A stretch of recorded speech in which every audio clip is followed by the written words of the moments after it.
किंजल को सब हल्दी लगा रहे थे, तो वहीं बाथरूम में उसका रॉयल बाथरूम उसके नहाने के लिए सज कर तैयार हो रहा था। किंजल शहर के बड़े बिजनेसमैन मुकेश मनचंदा और नीता मनचंदा की इकलौती बेटी है। आज उसकी शादी की रस्में चल रही हैं। God bless you my doll. Thank you mom. अच्छा, मेरा बाथरूम रेडी है। मुझे इस चिपचिप हल्दी से परेशानी हो रही है। मुझे बाथ लेने जाना है। यस डार्लिंग, बस 2 मिनट का वेट कर लो।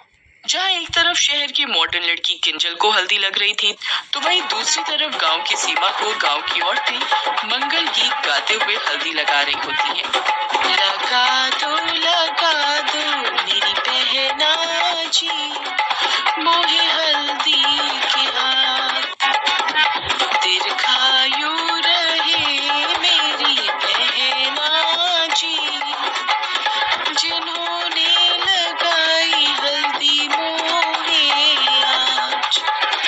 लगा दो मेरी माँ जी मोहे हल्दी के हाथ, चिरायु रहे मेरी माँ जी, जिन्होंने लगाई हल्दी मोहे आज।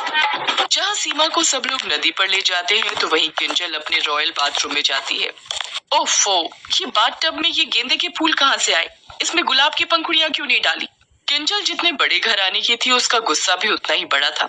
दरअसल किंजल को गांव के एक लड़के अमन से प्यार हो जाता है और उसकी खुशी के लिए किंजल के माता पिता उसकी पसंद के लड़के से उसकी शादी करवा देते हैं। तो वहीं अमन के छोटे भाई रमन की शादी भी गांव की सीमा से हो जाती है। अब दोनों बहुएं एक साथ अपने मिट्टी के ससुराल में ब्याह कराती हैं।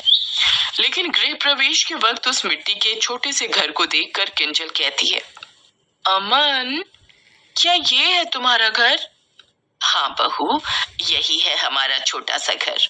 चलो, अब दोनों बहुएं एक साथ इस कलश को गिराकर गृह प्रवेश करो। अंदर आते ही किंजल घर को बड़ी गौर से देखती है। क्या हुआ बड़ी बहू, मैं जानती हूँ तुम शहर से हो, इसलिए मैंने तुम्हारे हिस्से का कमरा पक्का बनवा दिया है। अमन बेटा, बहू को कमरे में ले जाओ। जी माँ। आओ किंजल। अमन उसे लेकर ईंट के कमरे में आ जाता है, तो वहीं दूसरी तरफ कमला अपनी छोटी बहू सीमा से कहती है, माफ करना बहू, तुझे ये मिट्टी का कमरा मिल रहा है। कोई बात नहीं सासू जी, हम तो गांव के ही हैं और हमारे लिए तो ये मिट्टी का कमरा महलों सा है।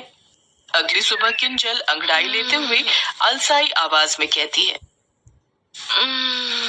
ओ गॉड, इस शादी की रस्मों में कितनी थकावट हो रही है। चलो अब थोड़ा बात ले लेती हूँ, उससे थोड़ा रिलैक्स फील होगा।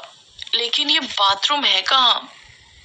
किंजल को कहीं बाथरूम नहीं दिखता। फिर वो बाहर आती है, जहाँ सीमा आंगन में गोबर और मिट्टी का घोल बनाकर लेप लगा रही होती है। ए, छी छी छी, ये कितनी गंदी बदबू आ रही है। ए गवार, ये बताओ ये बाथरूम कहाँ है? और उसमें बाथटब तो है ना? का बाथटब? 2 मिनट तनिक रुको जेठानी जी, हम अभी आपको लेकर चलते हैं। कुछ देर बाद सीमा किंजल को गांव की नदी पर ले जाती है, जहां 5-6 औरतें उस नदी में पहले से ही नहा रही होती हैं और सीमा भी जल्दी से उस नदी में चली जाती है। तुम लोगों को जरा भी शर्म नहीं आती हो खुले में नहाने में? अरे नहीं जेठानी जी, बल्कि आप भी आइए ना। किंजल भी नदी में उनके साथ नहाने आ जाती है। जय गंगा मैया की, जय गंगा मैया की। अरे जेठानी जी, आप भी आइए ना। शट अप, तुम्हारा ये गंवारपन वाला नहाना तुम्हें मुबारक हो। गुस्से में किंजल जल्दी से बाहर आ जाती है और घर आकर अमन को उसकी गरीबी के लिए बहुत सुनाती है। मुझे पता होता कि तुम इतने गरीब हो कि तुम्हारे घर में बाथरूम तक नहीं है, तो मैं तुमसे कभी शादी नहीं करती।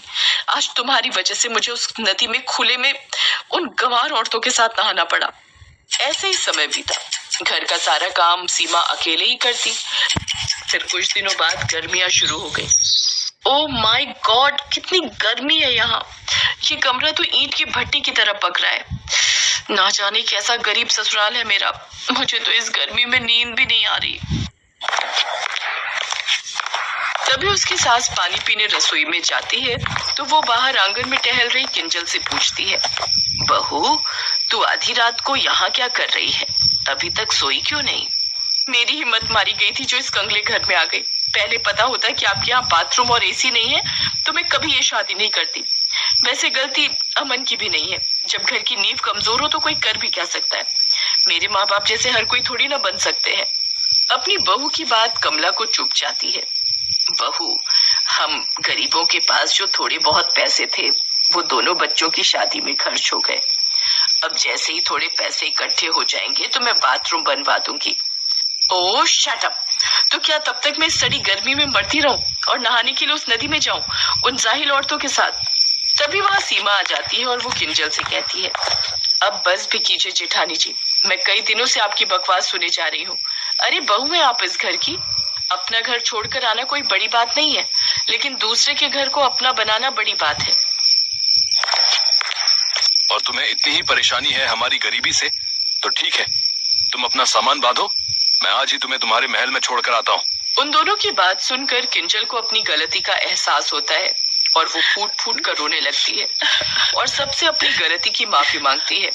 उस दिन के बाद किंजल भी अपने ससुराल को अपना घर मानने लगी। कुछ ही दिनों में अमन किंजल के लिए बाथरूम बनवा देता है, जिससे किंजल की खुले में नहाने की दुविधा खत्म हो जाती है।